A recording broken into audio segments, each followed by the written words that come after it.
Maido! Hi there, Japan fans. Today's show, we're going to talk about executives' mistakes.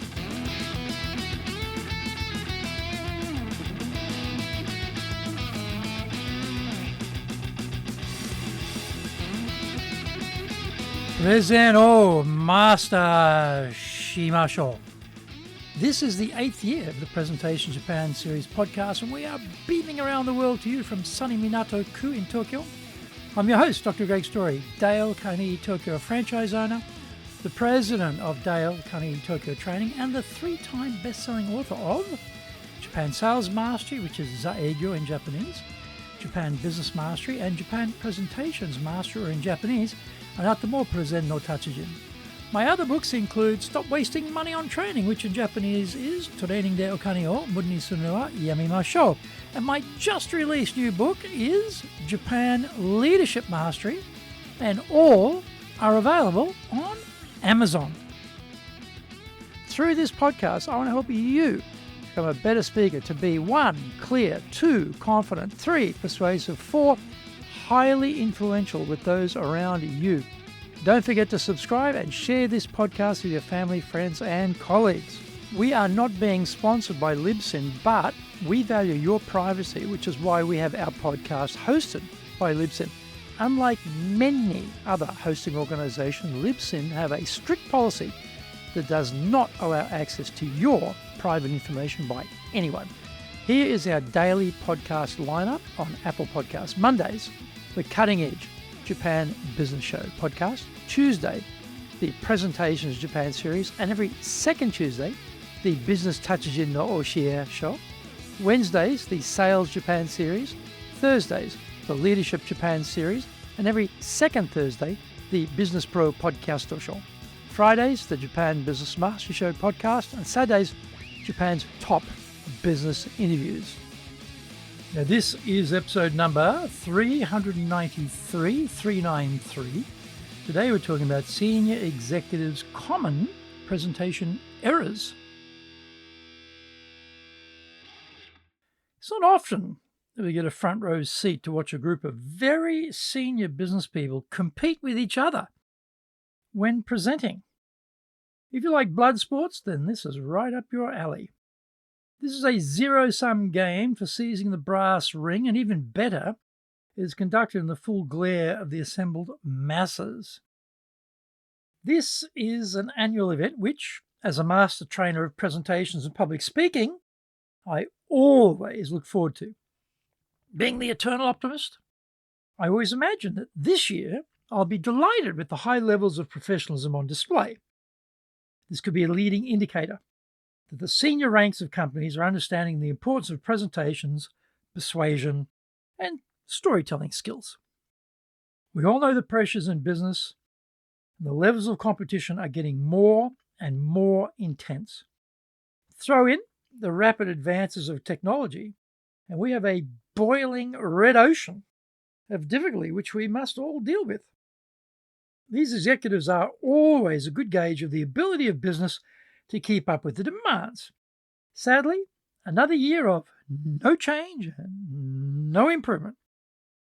These executives have 2 minutes to convince the voting members that they should be selected over their rivals. On this occasion, there were no women in the mix, which itself is a worry, but that's another podcast. Every year, I take detailed notes on what I am seeing and not seeing. Typically, no one seems to have a clue about what to do with their hands. More importantly, they have no idea how to make their hands work for them. Gestures add strength to our words and are a powerful amplifier of our message. Holding our hands around stomach or groin level, or even worse, behind our backs, eliminates the opportunity to use this powerful message-driving medium. Gestures need to be held up high so they are easy to see. The maximum holding time is up to 15 seconds, after which the gestures lose all their power and just become annoying.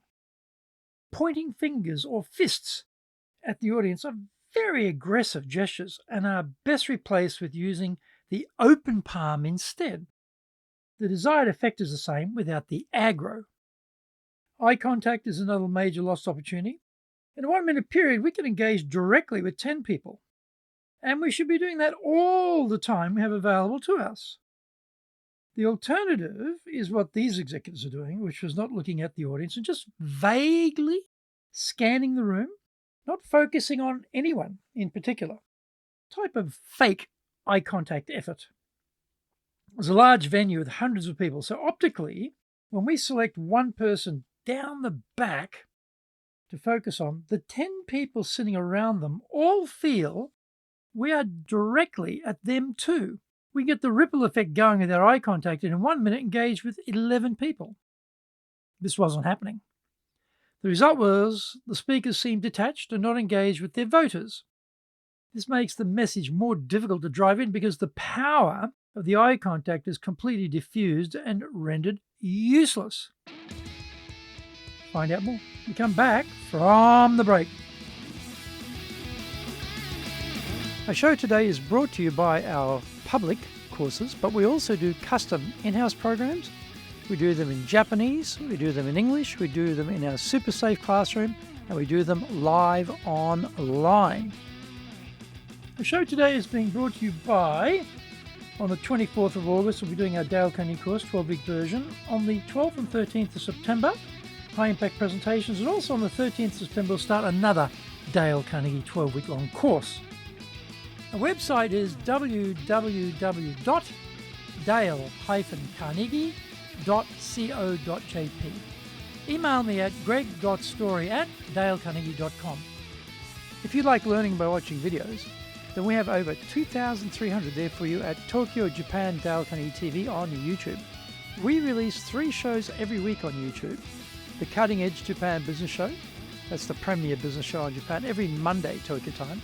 Fridays we have the Japan Business Mastery Show, and on Saturdays we release Japan's top business interviews, where I interview leaders from SMEs right up to the corporate captains of industry on one topic, leading in Japan.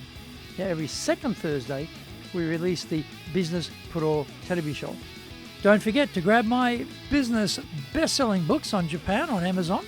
Japan Sales Mastery, which is Saegyo in Japanese, Japan Business Mastery, and Japan Presentations Mastery, or in Japanese, Anata mo Presen no Tachijin. My other books include Stop Wasting Money on Training, which in Japanese is Training de Okane o Muri ni suru wa yamemashou, and my just released new book is Japan Leadership Mastery, and all are available on Amazon. Welcome back. Voice strength is important too. One of the aspirants asked me for a few hints about 5 minutes before he's due to start speaking. I know him well. He has a very demure manner and is rather softly spoken. I told him to simply increase his vocal power. He may have feared that he would be screaming, but I assured him that would not be the case at all. I knew that this would help him to come across as more credible and confident. He did that and turned out to be the highest vote getter. A few of the speakers let their voice trail off at the very end of their talk when doing the wrap-up. This is extremely bad and leaves a weak final impression. Don't let it fade out. Instead, make it a crescendo at the end and finish with strength.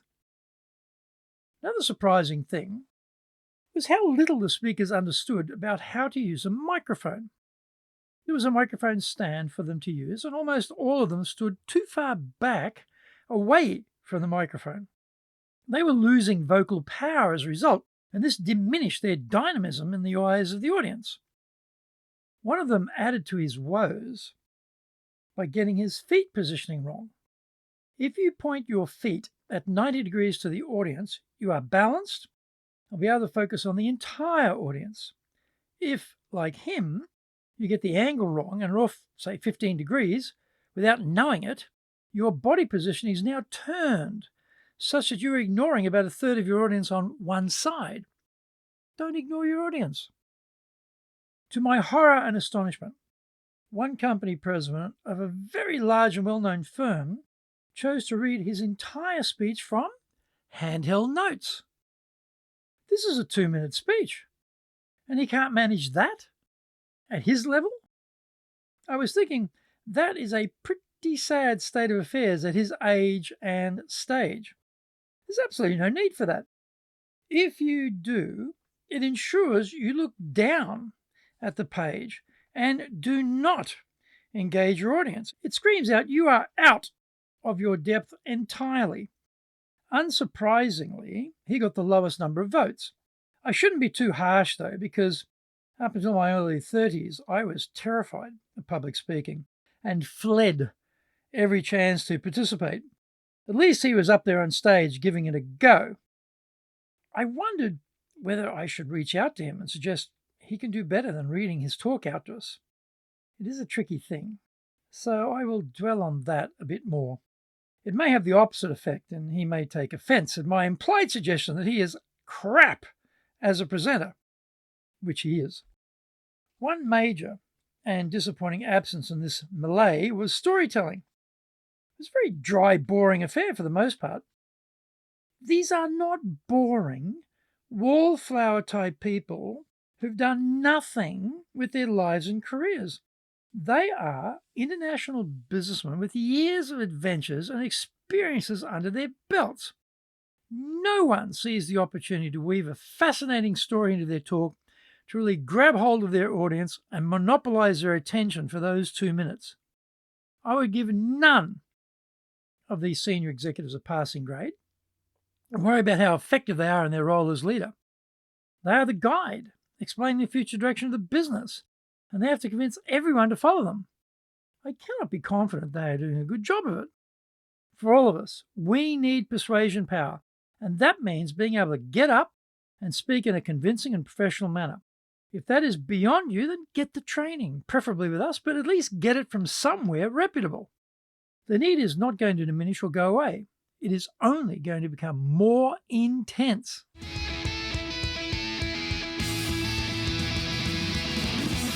Did you get value from today's show? If you did, then share the love around with your family, friends, and colleagues. Don't forget to subscribe and share this podcast.